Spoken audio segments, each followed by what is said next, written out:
우리 앞뒤 좌우 옆 사람 조금 어색하시겠지만 좀 용기를 내어서 한번 인사해 보실까요? 잘 오셨습니다. 잘 오셨습니다. 예, 잘 오셨습니다. 저희 교회가 다산동에 좀 소문이 조금씩 나는 모양이에요. 이렇게 매주마다 방문자분들이 5명 이상씩 저희 이렇게 방문해 주시는데, 얼마 전에 동탄에 교회 개척하신 그 리빙 처치 서정희 목사님하고 교제하다가 한 지난 2달 동안 방문자가 한 50명 정도 되었다. 그래서 제가 축복해줘야 되는데 질투가 나더라고요. 그래서 좀 비결이 뭐냐 그랬더니 네이버에 파워링크에 한 달에 한 5만 원만 쓰라고 그렇게 얘기를 하더라고요. 그래서 저희도 네이버에 온리교회 치면 뭐 남양주 광염교회도 뜨고 다른 교회도 뜨는데 이제 올라갑니다. 그래서 뭐 또 저희가 이제 기도하면서 또 전도도 해야 되겠지만은 또 하나님이 보내주셔야 되는 거니까요. 저는 15년 동안 대형 교회에서 목회하면서 제가 참 목사인가 이런 생각 참 많이 했는데, 개척하고 지난 2년 동안 하나님이 저에게 주신 가장 영적 유익이 있다면 제가 전도하는 목사가 되었다는 겁니다. 예, 그래서 하나님께서 저희 교회를 분명히 코로나 시국 가운데 2년 전에 개척해 주시고 또 세워 주셨는데, 한 영혼 한 영혼을 품도록 영혼들을 하나님께서 구별하여 불러 모아 주실 것이다 라는 분명한 믿음의 확신을 가지고, 사실은 지난주도 제가 2번 나가서 노방전도를 했지만 노방전도를 하면 노방전도 하는 것으로 제가 목사님께 전도지를 받고 교회 등록하게 되었습니다라는 분들은 사실 지금까지 한 분도 없으세요. 근데 제가 그렇게 매주 어떻든 2-3번 이상씩 이렇게 나가서 전도하게 되는 제 안의 목적과 마음의 간절함이 뭐냐면, 하나님, 목사 한 수 받고 한 번도 전도 안 하던 목사가 이 교회 개척하고 그래도 이렇게 지역을 돌아다니면서 이 지역 주민들을 만나고 전도하는데 저희 이 마음을 받아주십시오 라고 저는 이렇게 기도하면서 나가거든요. 그러면은 하나님이 제 마음을 보시고 하나님이 저희 교회에 보내주신 영혼들을 그때마다 보내주신다고 믿습니다. 오늘도 그 저희 교회 등록하신 분들 중심으로 해가지고 요 앞에 아이파크 뒤편에 포레스트 2단지가 지금 입주 기간에 있습니다. 그래서 제가 어제 가보니까 사실 밤에 갔는데 다 이렇게 현관문이 닫혀져 있더라고요. 이렇게 저렇게 알아보니까 주간에는 열어놓는다고 합니다. 그래서 저희 교회 성도님들 중심으로 해가지고 이렇게 전도지 이렇게 좀 패킹을 해서 한 900세대 되는데 한 20명 분 정도 함께 이렇게 지원을 해서 동참을 해주시면은 사실은 오늘 하려고 하는 전도는 이렇게 대면으로 하는 전도는 아니고요. 각 호실마다 그냥 그 문고리에다가 그거 걸어놓고 나오려고 합니다. 그래서 어쨌든 한 900세대 들어오는데 그 중에 한 10%만 저희 교회가 이곳 가운데 있다라는 것을 알면 좋고 건강하고 또 성경적 교회를 찾는 성도님들에게 좋은 또 안내가 되지 않을까, 그런 기도의 마음으로 나아가고자 하니까요. 저희 교회 등록하신 성도님들 좀 도와주시고 함께 동참해 주시기를 부탁드립니다. 제가 내일부터 수요일까지 우리 홍민기 목사님이 한옥 목사님을 좀 소개를 시켜주셔가지고 그분이 목회자 부부 관련해서 누구보다도 부부 사이에 좀 상담과 케어가 필요하다라는 좀 생각을 가지셔서 개척교회, 미자립교회 또 목회자분들 또 사모님들 대상으로 해서 2박 3일간 좀 그 가정 세미나를 좀 가지십니다. 지구촌 교회에서 운영하는 그 수양관이 뭐죠? 이름이? 네, 필그림 하우스. 예, 거기 가서 가평에 있거든요. 거기 가서 이제 한 2박 3일간 세미나를 참석을 할 것 같아요. 그래서 제가 내일 월요일은 새벽 예배를 이 자리에서 드리고 출발을 하고요. 화요일, 수요일은 새벽 예배가 현장에서 없고 제가 그 숙소에서 유튜브 송출로 그렇게 송출하도록 하고요. 그 다음에 어떻든 보니까 또 한옥 목사님이 이분이 또 강단이 있으세요. 그래서 뭐 담임 목사도 상관없다, 다 핸드폰 걷겠다 그래가지고 핸드폰을 다 제출을 해야 됩니다. 그래서 혹여나 제가 연락이 좀 안 되시더라도 이해해 주시고 급한 연락이나 또 좀 컨택이 필요한 부분들이 있다면 필그림 하우스로 직접 전화를 주셔서 저를 좀 연결해 달라고 그렇게 이해해 주시면 좋겠습니다. 이번 주 금요일 날 네오 예배, 아까 광고 나갔는데요. 제가 라이트하우스 무브먼트에 동참하고 있기도 하지만 네오라는 젊은 목사님들 중심의 선교적 교회 공동체 모임을 함께 하고 있어요. 그래서 신촌에 있는 나회 교회. 시간이 안 나왔어요. 이번 주 금요일 날 저녁 8시에 신촌 오거리에 있는 나의 교회에서 그 네오 예배를 하게 되고요. 설교를 제가 하고 찬양을 저희 온리워십이 섬기게 됩니다. 제가 지난 1, 2년 동안 코로나 시국 포함해서 젊은 청년들이 이렇게 뜨겁게 찬양할 수 있겠구나 라고 생각한 예배가 이 예배입니다. 그래서 한 번쯤 시간을 꼭 내셔서 좀 동참해 주시기를 부탁을 드리고, 이 친구들이 도대체 어떤 비전과 꿈을 가지고 이렇게 홍대와 신촌에서 이렇게 한 2, 300명 모이거든요. 온라인까지 포함해서. 이분들이 이렇게 뜨겁게 예배를 드리는가. 사실 예수님 이름 빼면 진짜 클럽에 온 것 같은 착각이 들 정도로 정말 액티브한 예배를 드리는데요. 여러분들 꼭 시간 내주셔서 이번 주 금요일 날 동참해 주시기를 부탁을 드리겠습니다. 제가 짧게 기도하겠습니다. 하나님 감사합니다. 어느새 아침 저녁으로 날씨가 추워졌고 또 해도 짧아지고 가을이 왔고 또 이제 곧 겨울이 오게 되겠지요. 10월 마지막 주 주일 예배 주님 앞에 올려드립니다. 오늘 이 현장 가운데 나온 성도님들, 또 온라인으로 예배드리는 성도님들, 그 마음의 상황과 그 한 사람의 영혼을 둘러싸고 있는 모든 환경과 형편을 우리는 서로 잘 알 수 없지만 이 예배의 주인이시오, 이 공동체 머리 되신 예수님은 우리의 마음의 중심을 누구보다도 잘 감찰하고 계심을 우리는 이 시간 믿습니다. 그 주님 앞에 두렵고 떨린 마음으로, 또 때로는 따뜻하고 기대하는 마음으로 주님 앞에 나아가 주의 음성 듣기를 원합니다. 말씀을 전하는 자의 입술을 주장하시고 듣는 자의 귀를 주장하여 주셔서 이 말씀을 통하여 이 한 주도 주님 주신 마음으로 하나님의 은혜와 섭리 가운데 우리에게 주어진 이 하루하루의 삶을 삶의 예배로 하나님을 기쁘시게 하는 한 주가 되어지도록 주님 우리와 함께하여 주옵소서. 예수 그리스도 이름으로 기도하옵나이다. 아멘. 지난주까지는 저희가 7주 동안 비전 집중 설교를 우리가 함께 나누었고요. 이번 주부터는 저희 다시 강해 설교 루틴으로 돌아오도록 하겠습니다. 여러분, 저와 함께 새벽 예배 루틴을 잘 따라오신 분들은 어제 오늘 또 내일까지 우리가 소선지서의 학개서를 살펴보고 있다라는 것 아마 잘 아실 텐데요. 이 학개서의 백그라운드를 여러분과 짧게 나누고 오늘 본문 2장 1절부터 9절까지 한번 살펴보도록 하겠습니다. 여러분, 학개 선지자는 이스라엘 백성이 포로 귀환했을 때 활동했던 그 선지자입니다. 다니엘이 BC 606년 또는 605년에 바벨론 포로로 1차 잡혀가게 되고요. 그 사이에 예레미야 선지자가 우리 지금이라도 회개하고 하나님 앞에 돌아가야 된다라고 그렇게 하나님의 말씀을 대언했지만 결국에 BC 586년에 이스라엘 백성이 완전히 멸망을 당하고, 여러분 잘 아시는 느부갓네살 왕에 의해서 예루살렘 성전이 정말 돌 위에 돈 하나도 남기지 않고 완전히 무너지게 됩니다. 그리고 바벨론 이제 세계사 시간에는 신바벨로니아라고 하는데요. 이 바벨론 제국이 영원할 것 같았는데 사실 이 바벨론 제국도 페르시아 제국에 의해서 이제 멸망을 당하게 되고요. 이 페르시아의 초대 왕 이 고레스, 세계사 시간에 키루스 대제라고 합니다. 사이루스 더 그레이트이라고 하는데 우리나라도 세종 왕이라고 얘기하지 않고 세종 대왕이라고 얘기하잖아요.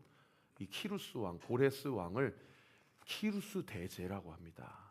그래서 이 키루스 왕이 사실상 그 중동 지방뿐만 아니라 터키 지방, 유럽에 이르기까지 또는 북아프리카에 이르기까지, 인도에 이르기까지 그 당시에 대제국을 이제 건설을 하게 되는 거죠.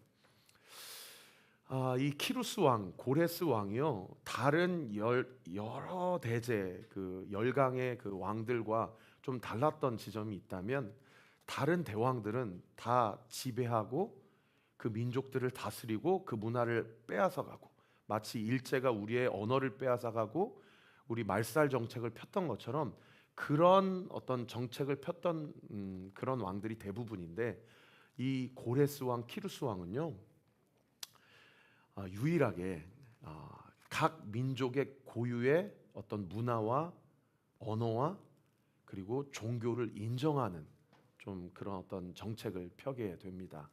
그래서 그 기록이 지금까지도 전달된 게, 여러분 나중에 한번 찾아보시면 키루스 실린더라는 고대 유물이 사실 2020년도까지 대형 박물관에 기록이 되었다가 한 2년 전, 3년 전에 이란에 이렇게 반환을 하게 되죠. 거기에 보면은 유엔이 인정한 인권 인류 최초의 선언서가 기록이 되어 있습니다. 모든 민족은 자신의 문화와 자신의 민족의 정체성과 자신의 민족의 고유의 종교를 선택할 자유가 있다라는 것을 인정해 줍니다. 그래서 그 코레스 칙령에 의해서 유대 민족도 첫 번째로 1차로 이제 자신들의 고향 땅인 가나안 땅으로 이제 가게 되는 것이죠. 거기에 가서 거기에서 자신들이 살게 될 집을 짓고 무엇보다도 자신들이 섬길 종교의 자유를 인정해 주었기 때문에 여호와 유일 신앙에 대한 무너졌던 솔로몬 성전을 재건하는 일에 이제 박차를 가하게 됩니다. 이제 그때 재건된 성전이 여러분 잘 아시는 스룹바벨 성전이죠. 그리고 그 시대에 활동했던 선지자가 오늘 본문의 학개 선지자입니다. 이 학개라는 이름의 뜻이 기쁨, 축제, 즐거움이라는 뜻이에요. 그러니까 학개 선지자를 통해서 하나님께서 그들이 70년 바벨론 포로, 페르시아 포로의 어떤 그 피지배 인생을 청산하고 이제 자신의 고국으로, 고향으로 돌아오게 되는 그런 일들을 이제 일어나게 되는 것이죠. 그런 상황 가운데서 이스라엘 백성이 예루살렘에 도착을 했는데 이스라엘 백성이 처음에는 성전을 건축하는 듯 하다가 무려 14년 동안 성전 건축이 중단이 되고요. 자신들이 살게 될 집만 짓는데 혈안이 되게 되는 것을 보게 돼요. 하나님이 그 이스라엘 백성의 어떤 그런 영적인 상황을 보시고 얼마나 서운하셨겠어요. 그렇죠? 그래서 학개 선지자를 통해서 이스라엘 백성에게 야, 나 서운하다. 너희들을 고레스라는 사람을 내가 세워서 고향 땅으로 예루살렘으로 보내주면 사실은 하나님의 영이 거하시는 성전부터 지을 줄 알았는데 하나님의 성전은 안중에도 없고 다 자기들이 살 집, 자기들이 토양을 일굴고 먹고 살 토지 그런 거에만 혈안이 되어서 그렇게 일상의 삶을 살아가는 너의 모습을 보니 사실은 너의 마음 가운데 내가 뒷전에 밀렸다라고 나는 생각할 수밖에 없다라고 하면서 하나님의 서운함을 학개 선지자에게 이제 선포하게 하게 하는 것이죠. 이제 그 본문이 학개서 1장 4절 어제 큐티 본문이었는데 1장 4절에 보시면 이렇게 기록되어 있습니다. 이 성전이 황폐하였거늘 너희가 이때에 편벽한 집에 거주하는 것이 옳으냐. 이 편벽한 집을 현대인 성경에서는 호화로운 집이라고 번역하고 있고요. 또 어떤 학자는 이 1장 4절의 말씀을 야 성전이 이렇게 무너져 있는데 너희들 잠이 오냐? 라고 그렇게 번역도 합니다.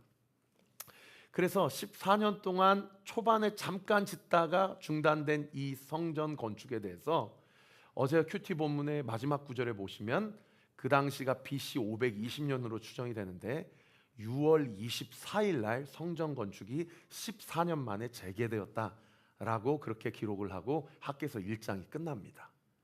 그리고 오늘 본문 2장 첫 구절에 보시면은 한 달 동안 성전 건축이 잘 진행되듯 하다가 7월 21일 날 그러니까 6월 24일 날 다시 재건이 시작되고 7월 21일 약 한 달의 기간이 지난 그 한 달 사이에 하나님의 말씀이 선지자 학개에게 다시 임했다라는 것을 이야기하고 있는 그런 본문이죠.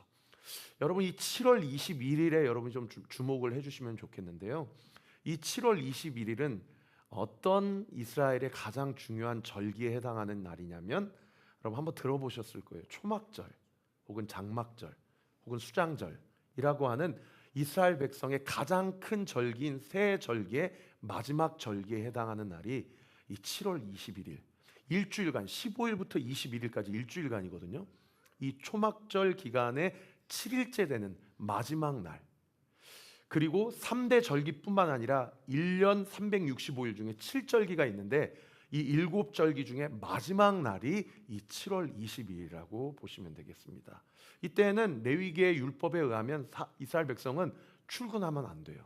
다 가게 문 닫고 직장 출근 안 하고 거룩한 송해로 예루살렘 성전에 함께 모여서 하나님 앞에 찬양하고 예배하며 하나님이 우리에게 주신 은혜를 공동체 가운데 서로 나눠야 되는 그런 날이 7월 21일자의 본문이죠. 여러분 7월 21일 날 하나님의 말씀이 학계 선지자에게 임해서 예루살렘 성전에 하나님의 말씀을 선포하고 있으니까 여러분 얼마나 예루살렘 성전에 많은 사람들이 모였겠습니까? 그죠? 그리고 최대한 많은 사람들이 학계 선지자를 통해서 하나님의 말씀을 들을 수 있도록 하나님께서 의도적으로 1년 365일 중에 가장 큰 절기, 가장 마지막 날에 하나님의 영이 학계 선지자에게 임했다라는 것을 알 수 있는 그런 대목이죠. 여러분 초막절은 어떤 일을 기념하는 절기입니까? 이스라엘 백성이 40년 동안 편벽한 집, 호화로운 집에서 지냈던 삶이 아니고 진짜 광야 한복판에서 텐트 쳐가면서 농사 짓지 않고 하나님의 음성을 듣고 가라 하시면 가고 멈추라 하시면 멈췄던 그런 나그네의 삶을 살았던 자신들의 조상의 삶을 기념하는 절기가 바로 초막절이에요. 그죠? 여러분 그래서 초막절은 인생관을 투영해서 해석해 보면 이 땅에서의 우리의 인생이 70이요 강건하면 80이라고 성경이 우리에게 얘기하는데 우리의 삶이 영원한 삶이 아니라는 것을 가르쳐 주기 위한 그런 제정된 절기가 초막절이라는 것을 알 수가 있는 것이죠. 그리고 초막절의 두 번째 가장 중요한 영적 인사이트는 뭐냐면 모든 절기 중에 마지막 절기고요. 저희가 아까 그 광고 냈지만 11월 19일이 추수감사주일 아닙니까? 우리가 그때 성찬 예식도 하고 세례식도 우리가 거행을 하게 될 것이거든요. 이 당시 추수감사주일이 여러분 초막절이에요. 초막절 날 많은 열매를 다 거둔다 그래서 수장절, 곡식을 저장한다 라고 해서 초막절을 수장절이라고도 한다라는 것이죠. 여러분 추수감사절 그리고 절기의 마지막 절이라는 것이 지금 무엇을 우리에게 예표하고 있는 것입니까?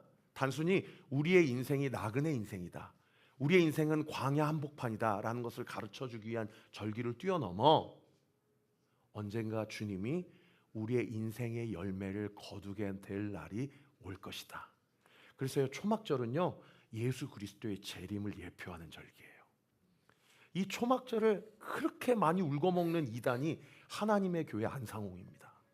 이 초막절을 그렇게 중요하게 생각해요.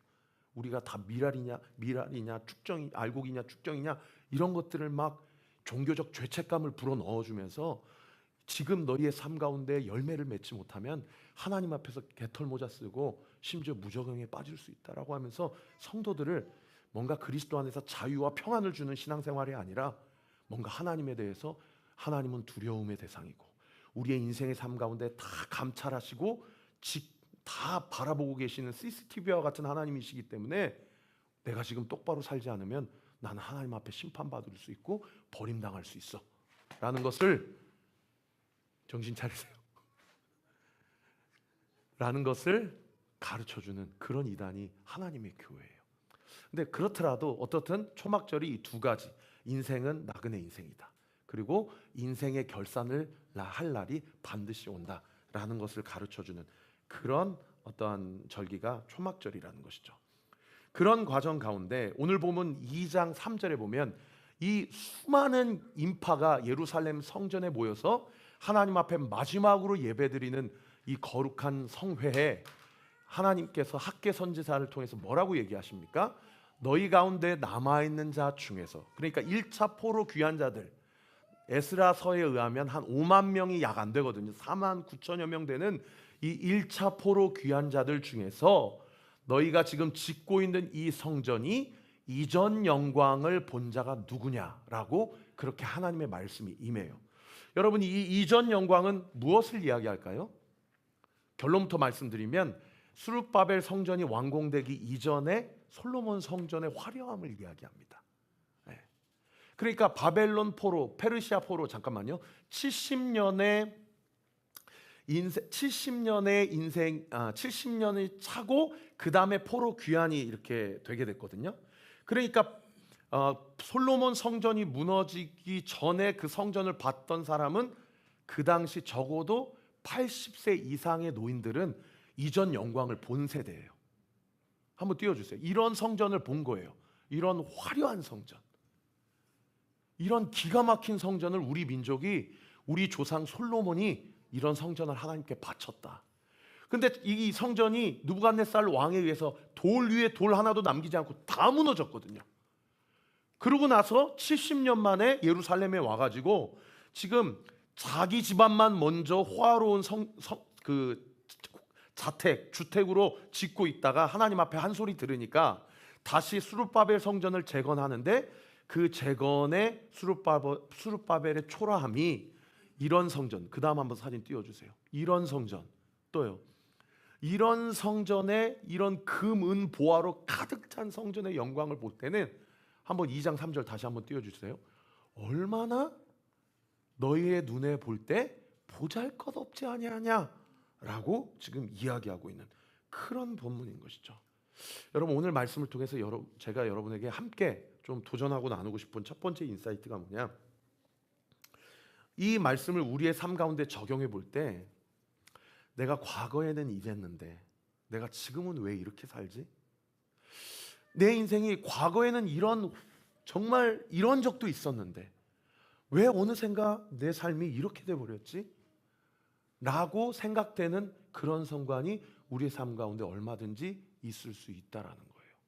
제가 말씀을 준비하면서 이 말씀을 제 삶에 대입해 보니까요, 제가 설교를 하면서 또는 누구에게 자기 자신을 소개하면서 저는 이전에 안산 동산교회에서 10년 동안, 오륜교회에서 5년 동안 부교육자 생활하고 2년 전에 개척한 개척교회 목사입니다 라고 그렇게 얘기하는 게 제가 입버릇처럼 입에 달게 되어 있더라고요. 어제도 파주에 있는 그 고신측 교단의 그 청년 집회에 가서 찬양 인도를 하는데, 그냥 온리교회 최영천 목사입니다 얘기하면은 저를 설명하는데 거기에 오신 뭐 김보규 씨라든지 뭐 예진아 씨라는 그런 어떤 그 히든싱어에 나온 유명한 가수더라고요. 그리고 뭐 노지훈 목사님이라고 움직이는 교회 유명한 목사님 계시거든요. 그런 분들한테 저를 소개할 때 네, 그러고 많은데 저는 부교육자 생활을 안산동산교회 오른교회에서 했습니다 그러면 그러세요? 그러면서 이게 표정이 달라지고 저에 대한 태도가 달라지는 거예요. 그러면서 안산동산교회 누구 목사님 자기가 아는데 오른교회 단일교회에 봤던 그 목사님이 지금 이 목사님입니까? 라면서 저에 대한 태도가 달라지더라고요.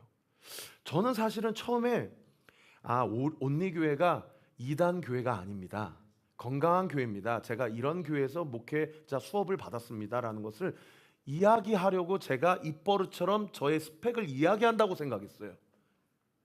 그런데 이 말씀을 대입해서 제 삶을 제가 한번 바라보고 조명해 보니 제 안에 나 이전에 이런 큰 교회에 있었어, 다니엘 기도회에서 나 이렇게 그래도 한때 잘 나갔어, 이런 제 안에 제 마음의 한켠에 있는 이런 것들이 마치 최영천이라는 목사를 설명해 주는 것 같은, 저의 영성의 깊이와 저의 신앙의 깊이를 보증해 주는 것과 같은 그런 것으로 제가 제 자신을 생각하고, 그래서 언제 한 번은요 제 아내가 저를 위해서 이렇게 조언을 해줬어요. 여보, 그렇게 동산교회 오른교회 이제 더 이상 그렇게 강조 안 해도 될 것 같아, 홈페이지 가면 다 알아. 그래서 예 사모님 알겠습니다. 사랑하는 성도 여러분, 제가 여러분에게 한번 여쭙고 싶습니다. 여러분 요즘에 삶을 살아가시는 여러분의 삶의 구체적인 어떤 그런 루틴 중에서 과거의 영광에 취해서 오늘의 삶을 잃어버리고 살고 있지는 않은지, 아까 우리 다은 자매가 이야기했던 것처럼 과거의 상처 때문에 하나님이 나에게 주신 오늘이라는 선물, 하나님이 나에게 주시는 지금 나에게 만나게 하시는 사랑하는 사람들과의 관계를 잃어버리거나 혹은 소홀해하면서 살아가고 있지는 않은지 우리의 삶을 한번 하나님 앞에서 정직하게 질문해보는 그런 시간이 되었으면 좋겠습니다. 그래서 오늘 말씀을 통해서 첫 번째 여러분과 나누고 싶은 인사이트는 바로 이거예요. 한번 띄워주시면요, 나의 보잘것없는 현재의 모습이 있다면 나는 무엇인가? 내가 그리워하는 과거는 무엇인가? 나는 과연 과거지향적 삶을 사는가 아니면 미래지향적인 삶을 사는가? 저는 우리 사랑하는 온리교회 성도님들이 내가 과거에 어땠어, 내가 지난 인생 가운데 어떠한 삶을 살았어가 아니라, 여러분 하나님이 주시는 믿음과 은혜 가운데 앞으로의 삶에 하나님이 내 삶을 어떻게 인도해 주실 것인지에 대한 기대하는 마음으로 미래지향적인 삶을 살게 되시는 우리 사랑하는 온리교회 성도들 되시기를 우리 구주 예수 그리스도의 이름으로 축원합니다. 그런가 하면 두 번째로요, 그러한 보잘것없는 수룹바벨 성전을 지으면서 솔로몬 성전 가지고 취해서 그렇게 살아가는 거 아니냐라고 말씀하시는 하나님이 2장 4절에 이렇게 얘기하세요. 2장 4절에 수룹바벨아 굳세게 할지어다, 여호수아야 굳세게 할지어다, 이 땅의 모든 백성들아 스스로 굳세게 하여 일할지어다 라고 이야기하고요. 하나님께서 수룹바벨 성전을 짓고 있는 이스라엘 백성을 보고 또 1차 포로 귀한 자들의 리더십인 수룹바벨과 여호수아를 보니까 지난 한 달 동안 다시 14년 만에 재개된 예루살렘 성전을 재건하고 있는데 어느새 한 달 만에 마음이 약해지는 거예요. 그도 그럴 뻔하지 않겠어요? 고레스 칙령에 의해서 허락은 했지, 그 이방 민족의 소위 고레스 입장에서, 페르시아 사람들 입장에서 유대인들이 자기네 성전 짓는데 그것에 대해서 무슨 물자를 공급해 주겠습니까? 응원을 해 주겠습니까? 그러거나 말거나. 그러니까 짓다 보면 어떻게 해요? 자기의 헌신이 필요한 거예요. 이스라엘 백성 안에서 헌금, 세금 이런 것들이 걷어져야 되고, 자신의 시간을 쪼개서 직장 생활하기도 바쁘고 농사 짓고 살기도 바쁘고 사업하기도 바쁜데 그 시간을 쪼개서 교회에 와서 벽돌 하나라도 올려야 되고 전도지 하나라도 돌려야 되고, 이런 것들을 자꾸 교회에서 부담을 주고 요구를 하니까요, 마음에 두려움이 있고, 이걸 한다고 과연 하나님이 기뻐 받으실까? 그리고 어느 순간에는 내가 왜 이거 하고 있지? 이 시간에? 이런 생각이 지난 한 달 동안 이스라엘 백성 안에도 얼마든지 침투할 수가 있다는 거죠. 그때 그 명절 초막절 마지막 날 여호와의 말씀이 학개 선지자에게 임해서요, 굳세게 할지어다. 할렐루야. 여러분, 이 부분을 영어 성경에는 be strong이라고 되어 있어요. be strong. 너 지금 하고 있는 거 담대하게 계속해서 그 일들을 해라. 그리고 그 다음 구절 마지막 줄에 뭐라고 얘기합니까? 내가 너와 함께 하노라. 할렐루야. 여러분, 그래서요 제가 여러분에게 권면합니다. 기독교 신앙은요, 임마누엘, 하나님이 나와 함께 하신다부터 시작해서요, 요한계시록 22장 끝절 임마누엘로 끝나요. 할렐루야. 네가 어디로 가든지, 네가 무엇을 하든지, 지금 네 상황이 어떠하든지 나는 절대 너를 떠나지 않을 거야. 할렐루야. 나는 반드시 너와 함께 할 거야. 할렐루야. 여러분, 여러분의 삶 가운데 하나님이 나와 함께 하시지 않는 것 같은 어떤 해묵은 문제 앞에 여러분 이 선포된 말씀을 취하십시오. 그리고 자기 자신에게 선포하세요. 영천아, be strong. 너 굳세게 할지어다. 담대할지어다. 하나님이 나와 함께 하신다 라고 하시는 그 말씀을 취하게 되는 우리 사랑하는 온리교회 모든 성도들 되시기를 우리 구주 예수 그리스도의 이름으로 축원합니다. 자, 여기까지 이렇게 해서 말씀을 선포하면은, 아 그래, 목사님이 오늘 하나님이 함께 하신다고 그랬어. 그러니까 하나님이 나와 함께 하셔.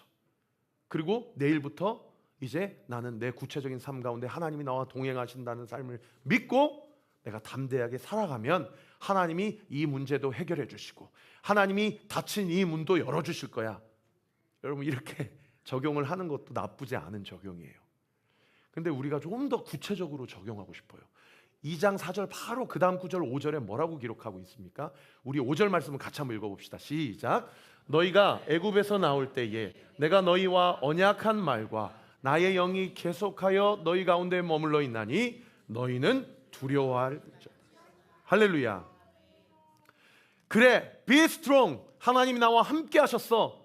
여기까지도 좋은 적용이지만 그 다음 구절에 주님이 뭐라고 얘기하셔요? 좀 더 구체적으로 우리에게 말씀해 주세요. 거기 다시 언약한 말 하이라이트, 나의 영 하이라이트. 여러분, 이 언약한 말이 오늘날 우리에게 치환하여 적용하면 뭘 얘기할까요? 네, 이걸 얘기합니다. 내가 너와 함께 한다는 것을 이걸 통해서 하나님이 우리에게 확증해 주시겠다는 거예요. 그리고 그 다음 구절에 나의 영은 무엇을 얘기합니까? 말씀의 근거가 되는 성령 충만을 얘기해요. 여러분의 말씀을 기준으로 삼고 성령 충만하기 위해서는요, 제가 지난주 목찬 때도 설교했던 것처럼 시간을 정해서 말씀을 읽으셔야 되고요, 시간을 정해서 기도하셔야 됩니다.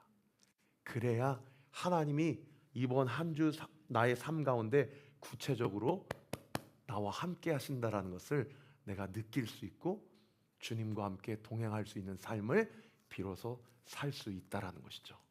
그렇게 하나님의 말씀과 성령으로 충만케 될 때 2장 5절 하반절에 뭐라고 기록되어 있습니까? 그 하나님의 말씀과 하나님의 성령이 우리 가운데 머물러 있어서 우리의 인생 가운데 두려움이라는 감정이 사라지게 된다는 거예요. 할렐루야. 말씀의 결론을 맺겠습니다. 우리 찬양팀 준비해 주시고요. 여러분, 성전 건축, 성전을 재건하면서 가장 필요한 게 뭘까요? 하나님의 도우심, 하나님의 인도하심이라는 어떤 신앙적인 전제 말고요. 실제적으로 성전 건축을 위해서 가장 필요한 게 뭘까요? 현실주의자분들 한번 얘기해 보세요. 네, 돈이에요. 돈이 제일 필요해요. 돈이 제일 필요해요. 교회를 개척하니까요, 교회 개척한다고 하나님이 개척하라고 그래서 그렇게 좋은 교회, 더 있으라고 하는 교회 박차석 나와서 광야 한복판에 이렇게 나와 보니까 알아서 성도님들이 모이는 것도 아니고 알아서 이렇게 공간이 건축이 되는 것도 아니더라고요. 사람도 필요하고요, 돈도 필요하더라고요. 그러니까 저뿐만 아니라 여러분의 삶 가운데도 여러분의 구체적인 문제가 해결되기 위해서는요, 세상이 자꾸 우리에게 뭐라고 얘기하냐면 돈 필요하지? 돈 필요하지? 그렇게 얘기하는 거예요. 그래서 제가요, 목사로서, 개척교회 목사로서요, 성도들한테 절대 헌금 강요 안 해야 되겠다. 알아서 은혜 받으면 하나님께 바치겠지. 근데 세상에 오늘 2장 8절 말씀에 주님이 뭐라고 얘기하신 줄 아십니까? 요즘 여러분 돈 필요하신 분들 이 말씀 취하십시오. 2장 8절에 이런 말씀이 있어요. 은도 내 것이요 금도 내 것이니 만군의 여호와의 말이니라. 할렐루야. 은도 내 것이요 금도 내 것이니 만군의 여호와의 말이니라. 야, 돈 있으면 그 문제 해결될 것 같지? 너 인생에 돈 채워지면 그 문제 해결될 것 같지? 하나님이 뭐라고 얘기했어요? 그 돈 다 내 것이라고 얘기하세요. 다 하나님의 것이래요. 그러면 하나님이 우리에게 원하시는 게 뭐예요? 그 다음 9절의 말씀 우리 같이 한번 읽겠습니다. 시작. 이 성전의 나중 영광이 이전 영광보다 크리라. 만군의 여호와의 말이니라. 여러분에게 여쭙겠습니다. 이 나중 영광은 뭡니까? 아까 이전 영광은 제가 뭐라고 그랬어요? 솔로몬의 성전, 아까 사진 보여드렸잖아요. 나중 영광은 뭡니까? 스룹바벨 성전이 완공되고 그 성전의 영광이 이전 솔로몬 성전보다 더 휘황찬란하게 될 것이다. 지금 그 예언을 하고 계시는 본문입니까? 아니에요. 역사적으로도 스룹바벨 성전은요, 솔로몬 성전에 비해서 보잘것없는 성전으로 재건되었어요. 그리고 그마저도 무너졌어요. 헬라 제국에 의해서. 그리고 예수님 시대 때 재건된 성전은 헤롯 대왕이 로마 황제한테 잘 보이려고 만든 성전이에요. 여러분, 여기 나중 영광은 스룹바벨 성전을 이야기하는 게 아니에요. 오늘 말씀의 결론입니다. 요한복음 2장 말씀에 예수님께서 헤롯 성전에 들어가셔서 장사하는 사람들, 돈이 주인이 돼서 이거 팔아먹고 잘 살아보겠다고 하는 그 모든 장사칠들 다 뒤집어 엎으시고 주님이 뭐라고 얘기하십니까? 19절에 이 성전을 헐어버려라. 내가 3일 동안에 다시 일으키겠다. 여러분, 결국에 이 발언 때문에 대제사장 앞에서 예수님께서 신성 모독죄로 십자가에 달려 죽으십니다. 말도 안 되는 이야기를 했다. 미친놈이다. 그런데 21절에 요한이 뭐라고 주의를 합니까? 예수는 성전된 자기 육체를 가리켜 말씀하신 것이다. 할렐루야. 그러니까요, 2장 9절의 나중 영광은요, 나를 살리시기 위해 십자가에 달려 죽으신 예수 그리스도의 영광을 얘기하는 거예요. 사랑하는 성도 여러분, 우리 온리교회를 세워갈 때 보이는 물질 세계에 목숨 거는 그런 변질된 교회가 되지 마십시다. 우리 함께 공동체를 이어갈 때요, 예수님이 우리를 살리시기 위해서 자기의 목숨까지 다 내어주신 것처럼 우리도 예수님처럼 누군가를 살리기 위해서 우리 자신, 우리의 자존심, 우리의 자기 열심, 우리의 자기 판단과 자기 근거 다 십자가 앞에 다 내려놓고 그렇게 우리가 살아갈 때 누군가를 살릴 수만 있다면 나도 주님처럼 나 자신을 헐리라, 나 자신을 주님 앞에 바치리라. 그렇게 하나님이 기뻐하시는 우리 온리교회가 되기를 우리 구주 예수 그리스도 이름으로 축원합니다. 우리 마지막으로 에베소서 5장 말씀